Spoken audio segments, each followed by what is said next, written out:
today we've got some domain experts, two wonderful people. We have Tanvir Shah on my right. He is he was doing fintech before people knew what to call it, and he's the old school. He keeps defending the big banks and the companies and stuff like that, so he gets beaten up, so we can elbow him. On the other hand, we have a really modern fintech future person, and that's Mirna Sleiman, and she's going to be talking to us about some ideas that she has and some of the learnings that she's had over the last couple of years, and how she's evolving that into her new fintech startup, which is now imminent in terms of its launch. And then we are bringing in Tahani, Karrar, who is also a financial journalist. We're re-enrolling her into this process, trying to pull her in. And this is part of her enrollment process and part of her, and we're going to talk to her about a lot of the things that she has done in her life. And so the idea for this particular program is over the next 10 weeks or so, we look at all aspects of fintech and how it affects us. And that will flow into quite nicely into a program we're doing with Oxford University, and as an Oxford FinTech program, and it'll dovetail into that, and then we'll get into the specializations and so on. And in this process, we'll interview wonderful people, we'll get their stories, we'll get their whole thinking. We'll also get their fears and challenges, because a lot of people at the moment are so scared. I'll go to our two domain experts first. Both Tanvir and Mirna, and I'll throw a rhetorical question in there. What the hell is this fintech nonsense? What is it? What is it? What is fintech?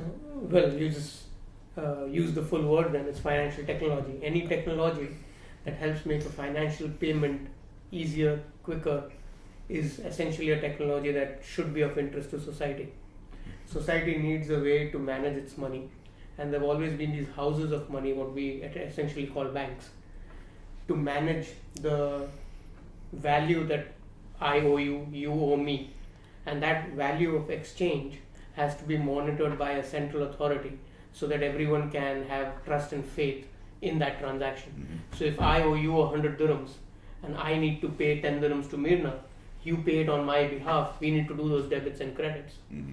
Essentially, from there has evolved all the checking systems, current accounts, saving accounts, and then now progressing to digital banking, digital transfers, crowdfunding, crowdsourcing. It's just you giving me money to run my business. We need to transact for that. Anything that helps that is fintech. Cool. Blockchain. Is that basically where this whole thing starts coming in?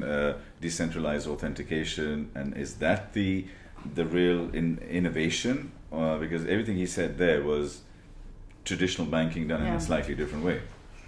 See, the world is changing, and through the transformation, two things happen. You've got the leadership capabilities of people understanding of the digital world and how it's working, and then you've got the technology itself, the underlying technology. Now, using technology in the financial world, that's fintech. Using technology in the healthcare, that's health tech, okay? Mm-hmm. It's very simple. Now, if you look at fintech, it's basically four different categories or layers. You've got the infrastructure. And infrastructure is all about security and identity and, the underlying ID that we have as people and as institutions. Then you have the payments and lending, which Tanvir mentioned. And it's only one part of fintech.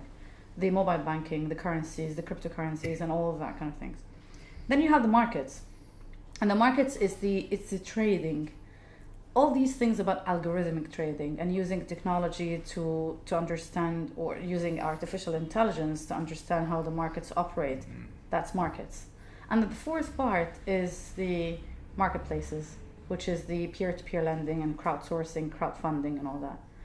Now, the blockchain is one which is distributed ledger, okay?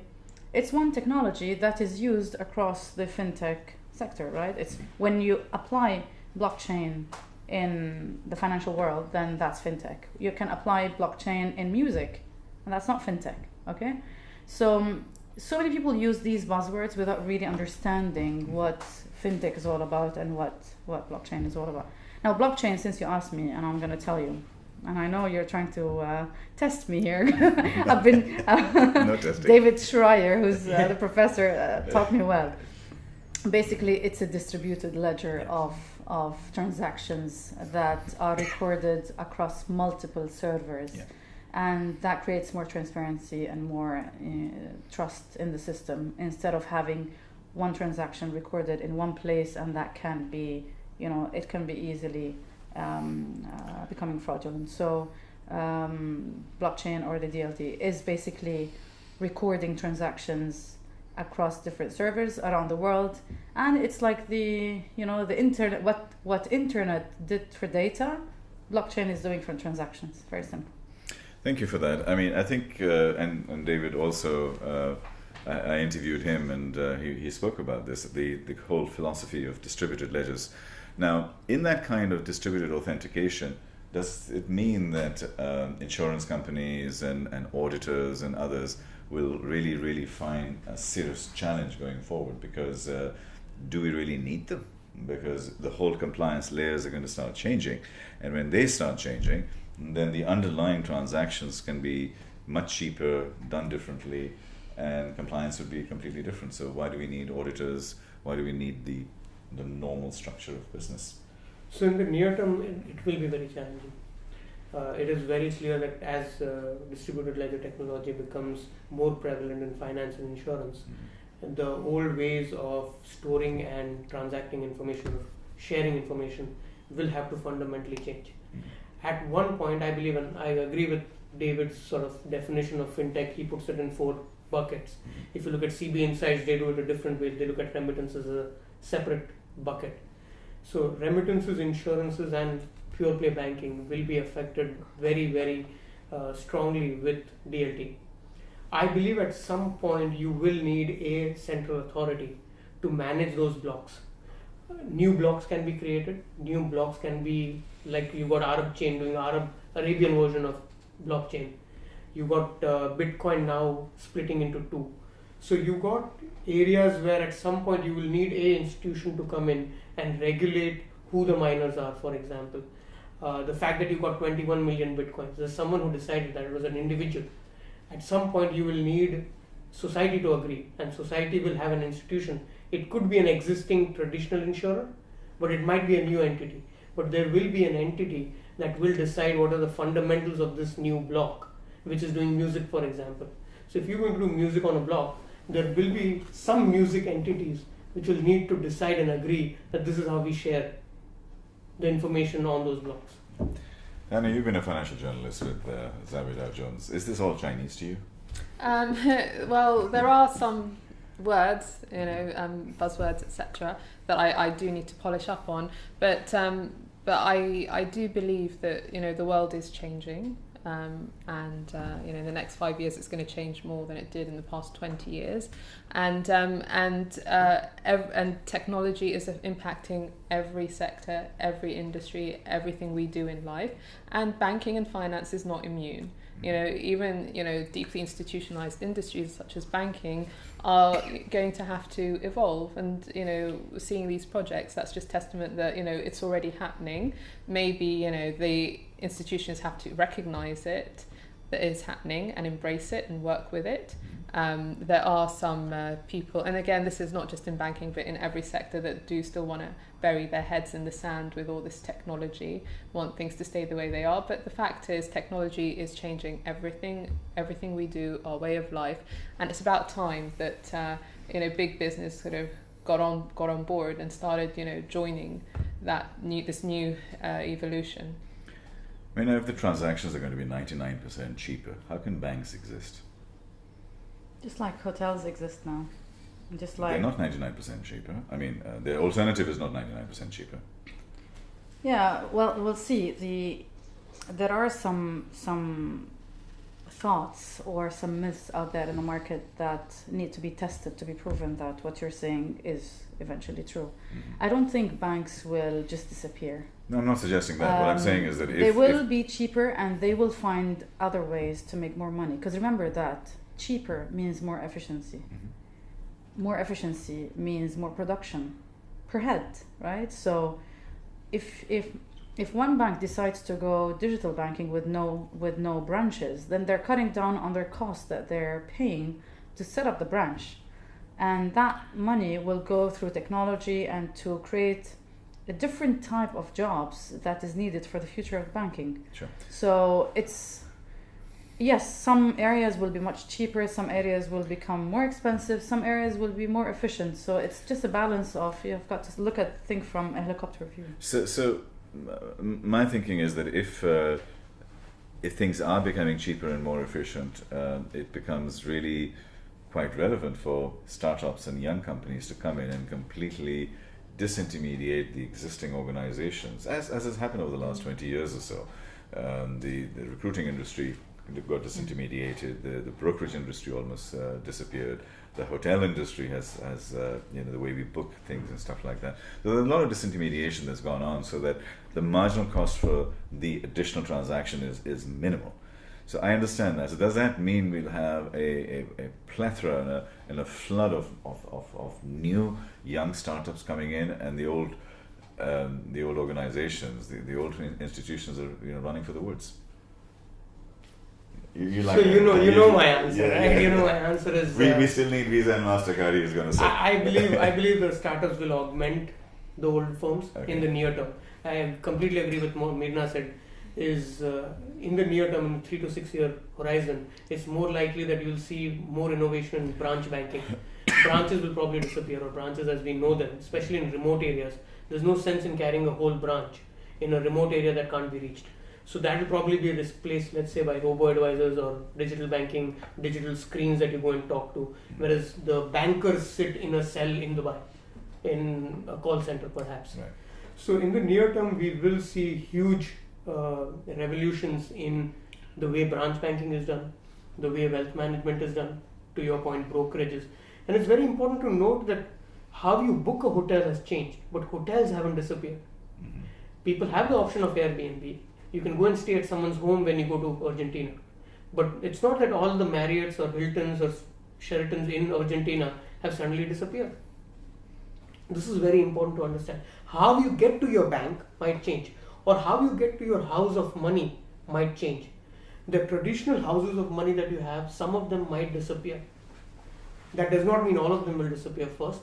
Second is, I don't believe that money is as simple enough as hotel room booking that will be as easily appended by startups, wherein a startup will come in and completely kill an old age bank. It's more likely that challenger banks within old banks like Live within Emirates NBD is more likely to take a further step ahead than a pure play new startup from a garage. Over the next 5 years or so, at least another 3.5 billion people are joining onto the onto the global internet. So that means another 3.5 billion, effectively 3.5 billion customers. So on that, you add on new. I mean, these are mostly in Africa and South Asia. So you have these new customers. Is that where the future market is? And then all you do is you get their digital identities sorted out and so on, and create a new 2 billion people market. Is that where the big opportunity is? Well, definitely there is going to be an impact on the underbanked or the unbanked, basically. The fintech will give access to funding and to the money markets to those who don't have access to the banks themselves. Mm-hmm. And it's one of the areas where a lot of philanthropic and a lot of challenges that we see now out there, innovation challenges, they're looking at that area and how can I use innovation to bring banking and the financial markets to those remote areas. But that's only one part. Remember that the preconception that fintechs are coming to replace banks is not actually accurate. What needs to happen is these guys move really fast and very innovative, but they lack the trust. They're not. I mean, how many emails do you get every day? Which ones are spams and which ones are real? I get emails about cryptocurrencies and ICOs every day, and I don't even know. We learned IPOs, right? Yeah. And we've written about IPOs for 10 years, but then we trusted the IPO market, and still it failed. I mean, the markets failed in 2007, 8, and 9, and 10. They failed. So what about the new startups that are coming with these new, tokens? And I know. So time will tell. Some fintechs will prove to be really transformative, and they will be integrated into the banking sector. They will have an impact through, bringing more trust, speed, innovation, data analytics. You will understand the customer better. You will have a better customer experience. The whole journey will change. But then some fintech, new things will just disappear because they're not really true and they won't sustain. You have young kids, and so what kind of things would you be giving to them, let's say in 5 years' time? Or how do you anticipate that? Will you be giving them their sort of mini credit card, or will you be loading up currency on their cell phone? Have you ever thought about that at a more human level? I'll try to hold off from giving them a credit card for as long as I can. Okay, debit card. Yeah, we do that now, actually. Yeah, it already exists. I don't know what you're doing in public.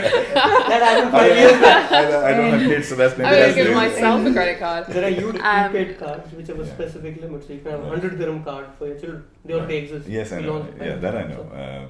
But I mean, so how will this whole new revolution in the fintech space and the blockchain space, all of these things that we are talking about, will that change your life and your children's life, basically? Yeah. Will it change theirs? I mean, I know we can be Of course, intellectual yeah. about it, but how they? Well, see, try to convince my son now to go to the mall. He would say, "I don't care. Just order from Amazon." And I see Yeah. boxes coming, and he's Yeah, like, it's already No, actually it's it's- already affecting my life, the way I do shopping. I just go onto outnet.com or Net-a-Porter. It's a lot more efficient when it comes to the whole shopping experience. While there are merits to maybe going to a big mall and shopping there, but you have to do a lot of walking, and now it's just very lazy. easy. Well, no, it's also just very efficient and less time consuming. Yeah. For example, if I want to buy a new outfit for my child, I will just go to a website which specializes in children's clothes. I just scroll down, you see hundreds of different outfits, and they're all like 50% off, really good value, better price than I could get in a mall. And it's very easy now with shipping and international shipping. You just delivered by click. drone. Yeah. Delivered by drone. You just No? click, and it's shop and ship account, Yeah. and it's delivered by Aramex straight to my door. So it's just very easy. It's very efficient, and it's very cost effective as well. And the quality is very good. There's different websites out there with different types of goods. So if I wanted a very good quality designer outfit, I can get it. If I want a normal range mid-price outfit, I can get it. It's all online, all at the tip of my fingers. And I think as a mother, where you are, you have competing things for your time, it just is a lot more efficient and effective. So even if you look at your day-to-day life, how many times do you send remittances to the nannies and the driver and all these guys, and they lose every time you transact. You lose 30 dirhams here and 50 dirhams there.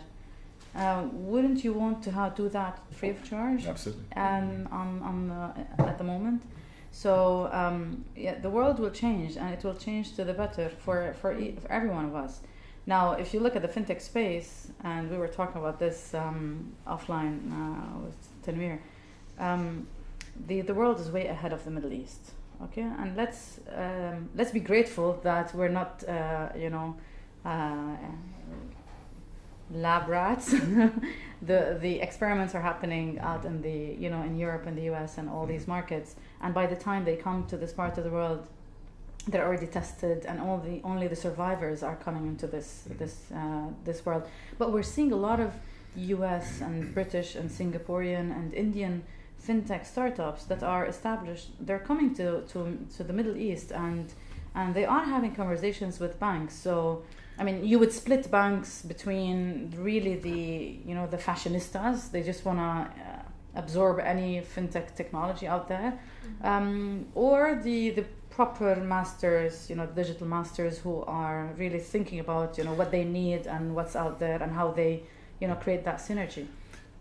One of the challenges that I constantly feel and face is that it's a new space, it's an evolving space. And potentially it's a space where a lot of people feel that they can make a lot of money, which basically means it's like a gold rush. And if you think of the Californian gold rush, people didn't find that much gold, but they all went there. It's the Levi's and the picks and axles, the people on the side, they're the ones who really made the big money. But that's a separate story. My big concern is that I get invited to all sorts of nonsense And when I go there, I see cryptocurrency, I see this, I see that. I'm thinking to myself, I just don't have the capacity to make decisions and evaluate and understand what the hell are they talking about and how can I differentiate one to the other. What sort of things are out there? What sort of resources are out there to show us that? Because I don't get it. I mean, I'm a reasonably informed person. So can you tell me how I can differentiate between one invitation and another, and one bit of noise to another, and one sales exercise to another? Because I'm getting sold to all the time. Well, you shouldn't. You'd be just as confused if you and I went to a biotech event. Yes. We're not doctors. We don't have any medical background. Yes. And this is the take that I'm making, is people who managed money for society are probably better placed to have this conversation and understand how a certain technology will help make a payment better. And I take it just maybe one step below David's, where I say everything is a payment and then a market is one way that you interact. So any payment needs to be understood better by someone who's been in the payments business of some sort. So if you've been in the money markets, in the money game, in markets, marketplaces, remittances, etc., when I talk to UAE Exchange and the CEO, they're very, very clued in. They have a very, very clear understanding of how remittances will get cheaper, how they could, partner with certain startups to make their business leaner and quicker. But see, I agree with Tariq as well.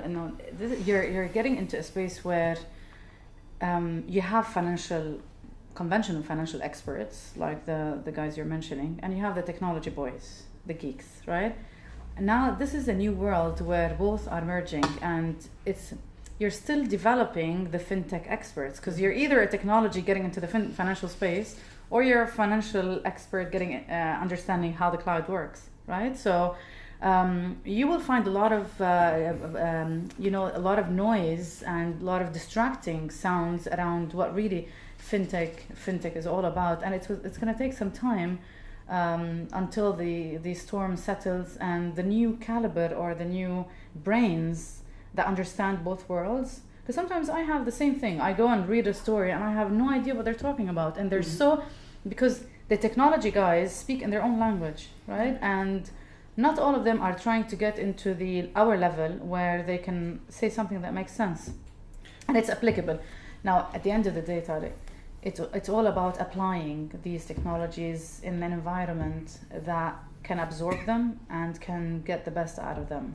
Not everything that's out there in the market is applicable in this part of the world. I understand, but my key concern was I was invited to an event where I had this technological geek from Hungary sitting there, and a senior banker, ex-Goldman Sachs, sitting there. He's the quant, and he's the tech. And they're both sitting there and completely dazzling the audience. I'm sitting there, I have no idea what these guys are talking about, neither of them. So where I'm going with this is, as a average day-to-day consumer, what do I need to do? Where do I need to go to find sense? Where do I need to go to find sanity? Do I go to... Is there a portal that I can address? Is there a place that I can understand? Is there a course that I need to do? What's going on? Because I'm sort of like, I've lost it. Have you lost it? I think that there are a lot of companies coming into the scene and speaking a lot of jargon, and it's very difficult to differentiate the quality from the not so great quality. But I think that the ones that actually know what they're doing, they should be able to educate the consumer, and they should make that a priority in their business strategy to explain to the public why we need to use them and not someone else, and what their service is and what it does and what's their mission. So I would say it's up to those companies. It's their duty to inform the general public, and I would steer clear from a company that doesn't think it's important to inform the consumer. Mm-hmm. One of the but remember that the consumer is different tiers and different course. layers and I think as in journalism, even when we're writing for the top publications, we're always taught to just keep it simple, make it, even if you're writing for the Telegraph, you write a story, make sure an 8-year-old can understand it. So it doesn't mean because I'm I'm targeting a sophisticated demographic. I have to talk in a sophisticated way. I need to target everyone and make sure that an 8-year-old will understand the technology that I'm selling. Absolutely, and one of the things that one of the theses that I have is that data has now become the new oil. Our thinking and our brains and our intelligence is the engine that is the gas that drives the engine. But it comes down to the T word, trust, and trust is the currency of the future. So I have a default position: do I trust this group? Do I trust what's going on? And if I don't, I just back off. And I just wait, and I want to see and learn and understand over time. So at the moment, I am literally the reactive, non-financial person, and saying like, okay, I don't get it, and it's too much for me. And it's a bit of a sales tactic. I think some companies like to confuse people, and also embarrass people into buying their things without actually knowing what they're buying or if they need that. You don't need to get into the technology and how things work. I understand. That's what I'm saying. The trust piece, if you look at have you ever tried the blockchain and how it works? No. Okay, so if you look at the blockchain and you create your own ID, okay, so every person will have his own block ID identity. It's just a series of numbers, numbers and letters and all that, and for the consumer, you only need to look at the system where you've got an ID. Now, how the back office works is not important for you, and you don't need to understand that. Just like the pharmaceuticals, how does this pill work? I mean, who cares what's inside that pill, right? So you are by nature, you're very curious, and some people are curious, and we're all trying to understand how this world works. But then at some point, we've got to start seeing the real implementations of these technologies in the financial world and see the impact rather than really trying to figure out how these work in the back end, right? What's important is this part of the world is seeing a lot of investments in this and in this sector. So I don't know if you saw the latest report from WAMDA. Over the last 10 years, we attracted $100 million of investments. And over the next 3 years only, by 2020, there's going to be another 100. In 2017, only 50 million. In 1 year, almost half the past 10 years. What does that tell you? It just tells you that people are more aware now on the use cases themselves, not the technology, but the applicability of the fintech in our day-to-day life, in the banks and exchange firms. So it's going to be fascinating. We just need to figure out, and that's actually one of the ideas behind the platform that I'm building, which I'm not going to tell you more about until later, but it's going to be soon launched, and that it not only weeds through the information and try to bring the content that's relevant to the world or this part of the world, but also will connect the ecosystem together, because even now it's all fragmented. Consultants are one side, startups one side, incubators on one side, governments are kind of distracted. They want to create something and they keep clinging to it. They don't let go. They create sandbox and they want to regulate the sandbox, and they want to suffocate the startups inside that sandbox, and they put the rules and regulations. I mean, for God's sake, you're creating sandbox to let innovation really thrive, not to kill innovation under your own roof. So things will change hopefully, but that platform that I'm creating is hopefully meant to bring everybody together so that we have. Are the large organizations, you're advising banks and financial institutions and so on, are the large organizations also genuinely engaging, or they're ducking and weaving and hoping that a new technology will come up and they can buy it and then get to that point? Or are they actually consciously engaging? They're consciously engaging after a series of ducking and weaving Okay. to get through the same noise that you're facing. Right. That there's so much noise out there that when you actually engage, you realize whether the startup is in the VC, PE game, multiples, or do they really have a product that would help my 1 million customers engage better with me or amongst themselves.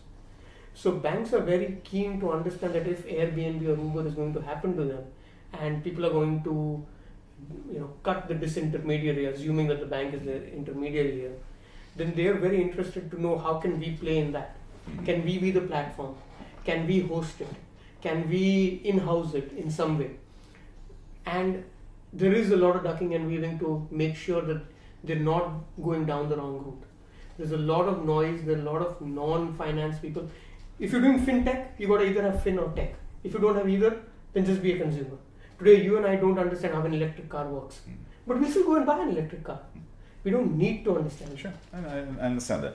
Now, one of the issues on innovation in startups is that large organizations, that they're based like that, very little innovation can come from the center of the large organization. It'll probably be on the edges or from outside.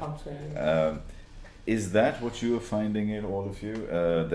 That these a major bank or these institutions, they're actually working on the edges of their companies rather than trying to adjust, because nothing is going to change from the center. No, actually it's outside. It is So coming outside. I have 3 direct examples right now. Large institutions that have partnered with independent startups, they see startups as almost outsourced R&D. Okay. So it's a separate entity, and if that fails, it doesn't affect the core. Sure. So no one wants anyone to come in and touch their 1 million customers. Right. So it's not even on the extremities. Yeah. It's actually an independent startup. They say, hey, that's something cool. We've found something that we could implement. Yeah. As she said, it's applicable to our business. Let's bring them in as a partner. Sure. So outsource R&D actually comes back to you in terms crowdsourcing and crowd innovation is one of the ways to outsource R&D. How do you find that in this region? Is it likely to happen, or is it we're still further away from that? We'll see. If crowdsourcing should not have boundaries. Yeah. You cannot have a crowdsourcing platform or an environment and then you limit it Of to course. Arab and MENA and all that. You've got to open it to the world. What I discovered during the studies I've been doing and the courses that I've taken, especially those digital courses, virtual courses, that the more you connect minds of various experiences, the better the outcome is. And that's actually the one of the students on that course, one of the courses that I took, works with the most dinosauric, archaic institution in the Middle East. And the guy is super smart. He's into cryptocurrency and security and all that. And the ideas he was giving and the project that he was working. And then I called him. I said, how do you survive in that environment? He said, I'm like almost, I've got schizophrenia. I'm like, in my corporate world, I've got a box that I have to stick to the rules and regulations and all that. But when I'm off the hook, I'm a different person. And this is actually when we fail as on a corporate world with intrapreneurship. Mm-hmm. What happens to intrapreneurship when the bright minds are there embedded in your own institution and you don't know how to figure them out? There are some good examples with banks and institutions, and I'm sure you've dealt a lot with them, that they have many incubators and they tell you, give me ideas and then I'll fund these ideas. Some of them are genuine and they spin off these ideas and create a separate entity where you become the CEO of that entity, right? That works, but most of the time it's just when people connect on a human level and start putting their brains together and create that kind of the 10x or the multiplier effect. Now crowdsourcing, yes, it does exactly that. So for the platform that I'm setting up, it's basically you can come as an institution or a startup. You can come as your own person, right? And you're probably a marketing director, but you have an artificial intelligence passion for data, and you want to understand how algorithm works, and then put your experience with Tahani's experience and then Tasneem's experience, and you'll have an incredible startup that's built around real expertise. So yes, this is the ultimate goal: is to identify the challenges that we face as regional banks and financial institutions, and then come up with ideas that are not necessarily already developed. They can be ideas or they can be prototypes, it doesn't matter, and then match them to these challenges as solutions, and you will be amazed of the power of the brain. And what do you do to protect the users of the platform? Like, for example, say an entrepreneur goes in and he does a contract with a freelancer on the platform, but that freelancer doesn't deliver, or there's issues. How do you make it secure as a platform to trade, and how do you safeguard the rights of the consumer? Well, as see, well as the freelance. you're asking about now Tahani is turning into a journalist, but you're trying to beat a journalist. So no, it's not I'm gonna work. not. Sorry, I'm Okay. a mum really, but also I'm a journalist. So Okay. it comes out every now and again. No, we've been there together. No, listen, the platform that I'm building has different layers of security. Actually, there is another layer of security about the IP. What about your idea? I mean, who owns that IP? So there are different layers that you have to manage, and you have to cater to. But when it comes to freelancing work, and it actually goes down to the payment. So you've got to pay up front and put it in a special instrument, and then once the work is delivered, then that person gets the payment. But actually, the platform that I'm building has nothing to do with that. It's more about. It's not about. Because you're connecting. Yeah, it's more about identifying challenges and then coming up with solutions that that cater to these specific challenges. But then these solutions are created in the virtual world, where different brains from different mindsets, from different backgrounds and different cultures get together to come up with that solution. The problem that we face in this part of the world is we come up with a challenge, and we want ourselves to come up with a solution. It doesn't work that way. Yeah. I mean, if I had the solution to my own problems, then what am I doing here, right? Okay. And that's the power of crowdsourcing and connecting minds. Okay. So to conclude, one final takeaway that we will be showing again and again and again. Just 1 minute as a little nugget for us as far as this whole Mad FinTech initiative is concerned. Well, fintech is definitely coming. I clearly believe that the old ways of doing business will be dramatically changed. I believe the old school bankers that are currently doing it the way they're doing it will change themselves, and I don't believe that majority of the startups will be able to successfully kill any old bank, but they will definitely make life better and make money for themselves and for society by helping and augmenting old banks do a better job of managing society's wealth. So the tide is rising and all ships will rise because of that. That's Yes, creating more abundance, basically. Yes. Tahani, final word from you? Well, thank you very much. It's been very insightful. It's very exciting, the work that you're doing, and especially that it's for the region. And I'm looking forward to seeing it blossom more. But I completely agree. I think the old banks have to sort of get on the ship, get on board, and work with these new and exciting companies. And instead of seeing them as competition, they should embrace them, listen to what they have to say, and work with them. That's the way forward. Thank you very much. Final word from you, ma'am.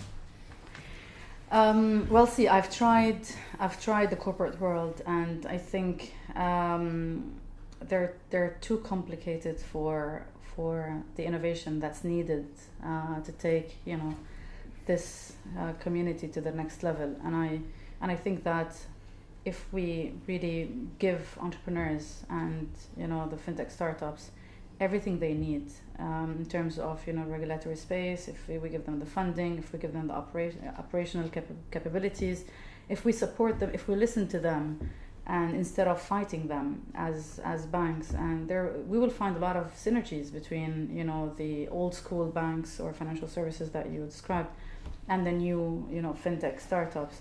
It's just that we need to sit down around the same table and talk about it and see how we can learn from each other. Banks need the innovation that's driven at that fast pace by the fintech startups, and fintech startups need the trust and the database and the consumers, and which they can never get that quick. So together they will make that difference, and our role here is to make that happen. So that's it. Looking forward. Part of my role is that if you think of a normal distribution curve, ideas start simple. Ouch. So ideas start very, very simple. No, ouch, why ouch? Like that. Okay. So the ideas start very, very simple. And then we really make it very complicated and put all sorts of nonsense inside it. And that's where I think we are at the moment. We're under the bell curve right now. And part of my job, my role in this whole process over the next few years is to now synthesize and filter and cleanse and come out on the other side of the tail to get it simple and get the E equals to MC squared kind of environment, get some core elements that come out onto the other side.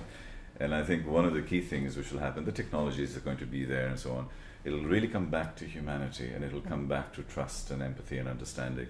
And as the new environment starts taking shape, we will come back to a lot of our basics, and to keep it very, very simple, as Tahani also said.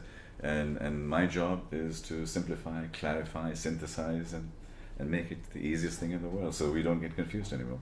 Thank you very much. Thank Lewsley. you. Thank Thank you. you. Thank you. Thank you. Thanks very much.